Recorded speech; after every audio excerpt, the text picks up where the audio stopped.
ഹരേ കൃഷ്ണ ഹരേ രാമ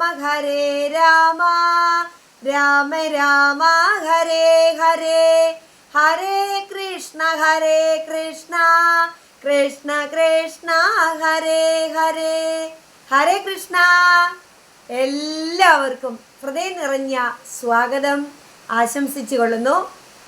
ഇന്ന് നമ്മൾക്ക് ഹരിനാമ കീർത്തനത്തിലെ ഒരു പ്രധാനപ്പെട്ട ഒരു ശ്ലോകവും അതിൻ്റെ ഒരു അർത്ഥവും കൂടാണ് ഇന്ന് പറയുന്നത്. ഈ ശ്ലോകം ഭഗവൽ മഹാത്മ്യം നമ്മളിലേക്ക് ഏത് സമയം വരുമെന്ന് ആർക്കും പറയുവാൻ സാധിക്കില്ല. ആ ഭഗവാന്റെ സാമീപ്യം നമ്മളിൽ എപ്പോഴൊക്കെ വരും, ആ അനുഗ്രഹം നമ്മളിലേക്ക് എപ്പോൾ വരും. എല്ലാവരും ഭഗവാന്റെ അനുഗ്രഹത്തിന് വേണ്ടിയാണല്ലോ അല്ലേ ഓരോരോ കർമ്മങ്ങളും ചെയ്യുക. അതേപോലെ തന്നെ ഭഗവത് നാമങ്ങളായാലും വഴിപാടുകളായാലും പൂജകളായാലും എല്ലാം ഭഗവാന്റെ അനുഗ്രഹം നമ്മളിലേക്ക് വേണം. പക്ഷെ നമ്മുടെ ഈ ജീവിതം തന്നെ ഭഗവാന്റെ അനുഗ്രഹമാണ്. പിന്നെ നമുക്ക് ഏതാണ് അനുഗ്രഹമായി വേറെ വേണ്ടതെന്ന് ചോദിച്ചാൽ, നമ്മളുടെ ദുഃഖങ്ങൾക്കൊക്കെ ഒരു ശമനം കിട്ടിക്കൊണ്ട് നമ്മളുടെ ഇപ്പോഴുള്ളതായ ജീവിതത്തിൽ നിന്നും കുറച്ചും കൂടി ഉയർച്ച നമ്മളിലേക്ക് അനുഭവപ്പെടണമെന്നാണ് എല്ലാവരുടെയും ആഗ്രഹം. ജോലിപരമായിട്ടാണെങ്കിലും വിദ്യാഭ്യാസപരമായിട്ടാണെങ്കിലും അതുപോലെ ഗ്രഹം പുതിയത് പണിയണമെങ്കിൽ, ഗ്രഹം മേടിക്കണമെങ്കിൽ, പുതിയ സ്ഥലങ്ങൾ നമുക്ക് മേടിക്കണമെങ്കിലൊക്കെ നമുക്ക് ഭഗവാന്റെ അനുഗ്രഹം വേണം. അതിന് നമ്മളൊരു വാക്ക് പറയാറുണ്ട്, അതൊക്കെ സമയമാകുമ്പോൾ ഭഗവാൻ തരുമെന്ന്. അത് ആ സമയം എപ്പോഴാണ് എന്ന് നമുക്കാർക്കും ചിന്തിക്കാൻ പറ്റത്തില്ല. നമുക്ക് എപ്പോൾ കിട്ടും സാധിക്കില്ല.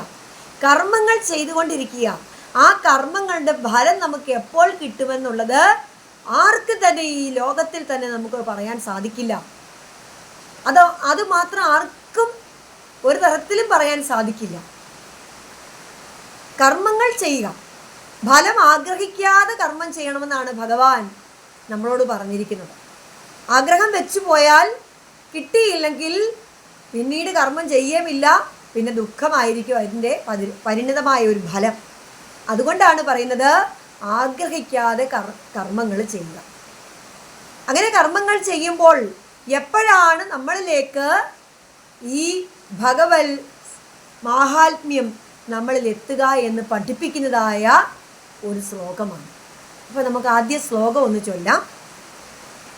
കഷ്ടം ഭവാനയൊരു പാണ്ഡ്യൻ ഭജിച്ചളവ് അഗസ്ത്യേന നീബദ ശപിപ്പിച്ചതെന്തിനിഹ നക്രേണ കാൽക്കഥ കടിപ്പിച്ചതെന്തിനിതോ ഓർക്കാവതല്ലഹരി നാരായണായ നമാം. ഞാൻ ഈ ശ്ലോകങ്ങളൊക്കെ ചൊല്ലുന്നത് മറ്റ് ഇൻസ്ട്രുമെൻ്റ് ഒന്നും വെച്ചുകൊണ്ടൊന്നുമല്ല. കാരണം ഞാൻ ചൊല്ലുന്നത് മറ്റൊരാൾക്കും കൂടി മനസ്സിലാകണം എന്ന ഒരു ചിന്തയോടുകൂടി ഉറപ്പോടുകൂടിയാണ് ശ്ലോകങ്ങളെല്ലാം ചൊല്ലുന്നത്. അപ്പം നമുക്ക് അർത്ഥത്തിലേക്ക് വരാം. പാണ്ഡ്യദേശത്ത് ഇന്ദ്രദ്യുമ്നൻ എന്ന മഹാരാജാവ് വളരെ കാലമായിട്ട് ദൃഢമായ ഭക്തിയോടുകൂടി കണ്ണുകളുമൊക്കെ അടച്ച് ആ ഭഗവത് ധ്യാനം ചെയ്തുകൊണ്ടിരിക്കുകയാണ്. മറ്റൊരു ശ്രദ്ധയുമില്ല, മറ്റൊരു ചിന്തകളുമില്ല.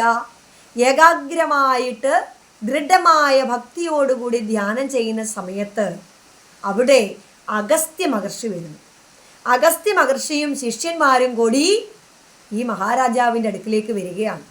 പക്ഷെ മഹാരാജാവ് ഈ വിവരങ്ങളൊന്നുമേ അറിയുന്നില്ല. ആര് വരുന്നു ആര് പോകുന്നു ഒന്നുമില്ല.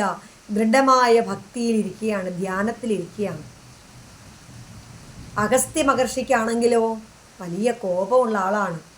അതായത് എന്നെ വേണ്ട രീതിയിൽ സ്വീകരിച്ചില്ല, ബഹുമാനിച്ചില്ല, എന്നെ വേണ്ടതുപോലെ അംഗീകരിച്ചിട്ടില്ല ഈ മഹാരാജാവ്. എന്നാൽ ശാപം അങ്ങ് കൊടുക്കുക. എങ്ങനെയാ ശാപം? ഒരു മതയാനയായിട്ട് ഈ മഹാരാജാവ് മാറട്ടെ എന്നായിരുന്നു ശാപം. അതുപോലെ ഫലിച്ചു. മഹാരാജാവ് ഇവിടെ ആനയായിട്ട് മാറി. അങ്ങനെ ആനയായിട്ട് മാറിയതിന് ശേഷം ക്ഷീരാബ്ദിക്കരയിൽ ത്രികുടം എന്ന പർവ്വതത്തിൻ്റെ സമീപത്തുള്ള മാനസ സരസിൽ വെള്ളം കുടിക്കുവാനായിട്ട് പിടിയാനകളോടൊപ്പം തന്നെ ഈ ആനയും പോയി. കുളിക്കുകയും അതുപോലെ അവർ വെള്ളം കുടിക്കുകയും ഒക്കെ ചെയ്തുകൊണ്ടിരിക്കുന്ന സമയത്ത്, ഈ വെള്ളത്തിലിറങ്ങിയ സമയത്ത് ഈ ആനയുടെ കാലിൽ വന്ന് ഒരു മുതല പിടിച്ചു. മുതല എന്ന് പറഞ്ഞാൽ അതും ശാപം കിട്ടി വന്ന ആളാണ്. ദേവലൻ എന്ന മഹർഷിയുടെ ശാപം കൊണ്ട് മുതലയായി വന്ന ഹുഹു എന്ന രാക്ഷസനാണ് ആ ആനയുടെ കാലിൽ പിടിച്ചിരിക്കുന്നത്. ഏകദേശം 1000 സംവത്സര കാലമാണ് ഈ പിടിയും വലിയുമായിട്ട് നടക്കുന്നത്. ആ ജലാശയത്തിൽ ആ മുതലയുടെ വായിൽ നിന്നും ആനയുടെ കാലെടുക്കുവാൻ ആന ആ ശക്തി മുഴുവനും പ്രയോഗിക്കുന്നുണ്ട്. എന്നാൽ മുതല അത് പിടിച്ചുകൊണ്ടിരിക്കുക എന്നുള്ളത് അതിൻ്റെ ഒരു നിയോഗമാണ്. അങ്ങനെ ആ 1000 വർഷം നിൽക്കുമ്പോൾ നമുക്കറിയാം, ആനയ്ക്കും കുടുംബക്കാരും കുട്ടികളും ഒക്കെ ഉണ്ടാവും. എല്ലാവരും വന്ന് കരയ്ക്ക് നിൽക്കാനേ സാധിക്കുകയുള്ളൂ. ആർക്കും രക്ഷപ്പെടുത്തുവാൻ സാധിക്കില്ല. ഇത് നമ്മൾ മനസ്സിലാക്കണം. നമുക്കൊരു ആവശ്യകത വരുമ്പോൾ, അല്ലെങ്കിൽ നമുക്കൊരു ദുരിതം വരുമ്പോൾ, നമ്മളെ സഹായിക്കുവാൻ ആരുമില്ലാത്ത സമയത്ത് അവിടെ എത്തുന്നത് ആരാണ് എന്ന് നമുക്കിപ്പോൾ മനസ്സിലാകും. ആ ആന ആ വെള്ളത്തിൽ ഈ ദുഃഖത്തിൽ ഇങ്ങനെ നിൽക്കുമ്പോഴും ഭഗവത് സ്മരണ കൈവിടാതെ കണ്ട് തന്നെ ആ ജലാശയത്തിൽ കണ്ട ഒരു താമരപ്പൂ പറിച്ച് ഭഗവാന്റെ മുന്നിൽ കൊടുക്കുന്നത് പോലെ സങ്കല്പിച്ച് ആ പൂവ് അവിടെ അർപ്പിക്കുകയാണ്. ഈ സമയമാണ് ശംഖു ചക്രത്തോടുകൂടി ഗദാധാരിയായിരിക്കുന്ന ആ സാക്ഷാൽ പൊന്നു ഭഗവാൻ ഗരുഡന്റെ പുറത്ത് അവിടെ എത്തി. ആ ആനയുടെയും മുമ്പിലാണ് ഭഗവാൻ എത്തിയിരിക്കുന്നത്. ആ ആനയുടെ ഭക്തി അവിടെയാണ് നമ്മൾ ചിന്തിക്കേണ്ടത്. ആ മാനസ പൂജ അവിടെ നടന്നിരിക്കുകയാണ്. ഭഗവാന്റെ രൂപത്തിനെ കണ്ടുകൊണ്ട് ഭഗവാൻ ഒരു മാല അർപ്പിക്കുക, ഒരു പൂക്കൾ അർപ്പിക്കുക എന്ന് പറയുന്നത് അതൊരു ഭക്തിയാണ്. ഭഗവാനെ കാണുന്നതിന് തുല്യമാണ്. ആ സമയത്താണ് ഭഗവാൻ നമ്മുടെ മുമ്പിൽ എത്തുക. അവിടെ എത്തിയ സമയത്ത് ഭഗവാൻ ആനയ്ക്കും മോക്ഷം കൊടുക്കുന്നു. അതിന് എന്ത് ചെയ്തോ? ആദ്യം തന്നെ ആ മുതലയുടെ വായിൽ തന്നെ ആ ചക്രായുധം അങ്ങോട്ട് തറച്ചു. ചക്രായുധം എടുത്ത് ഒരു ഏറ് വെച്ച് കൊടുത്തു ഭഗവാൻ. ആ മുതലയുടെ വായിൽ പിളർന്ന് മുതല മാറി ആ കാലിൽ നിന്നും വിടുവിച്ചു. ഈ സമയം ഭഗവാൻ ആനയ്ക്കും മോക്ഷം കൊടുക്കുന്നുണ്ട്, മുതലയ്ക്കും മോക്ഷം കൊടുക്കുന്നുണ്ട്. മുതലയും ആ ശാപത്താലാണ് മുതല അങ്ങനെ ആയിപ്പോയത്. ഈ കഥയിൽ നിന്ന് നമ്മൾ മനസ്സിലാക്കണം, ആ ഭഗവത് സാമീപ്യം, ആ എത്തിയ വഴി. ദുഃഖത്തിൽ ദുരിതത്തിൽ നിന്നാൽ പോലും നമ്മൾ ആ ഭഗവാനെ സ്മരിക്കാതെ നിന്നാൽ കൂടുതൽ ദുഃഖത്തിലേക്ക് പോകും. എന്നാൽ ഭഗവത് സ്മരണയോടുകൂടി നിന്നാൽ തീർച്ചയായിട്ടും അവിടെയും നടക്കുന്ന കർമ്മം ഭഗവാന് മനസ്സിലാകും. ആ സമയത്ത് ഭഗവാൻ അവിടെ രക്ഷകനായിട്ട് എത്തുമെന്നുള്ളതാണ്.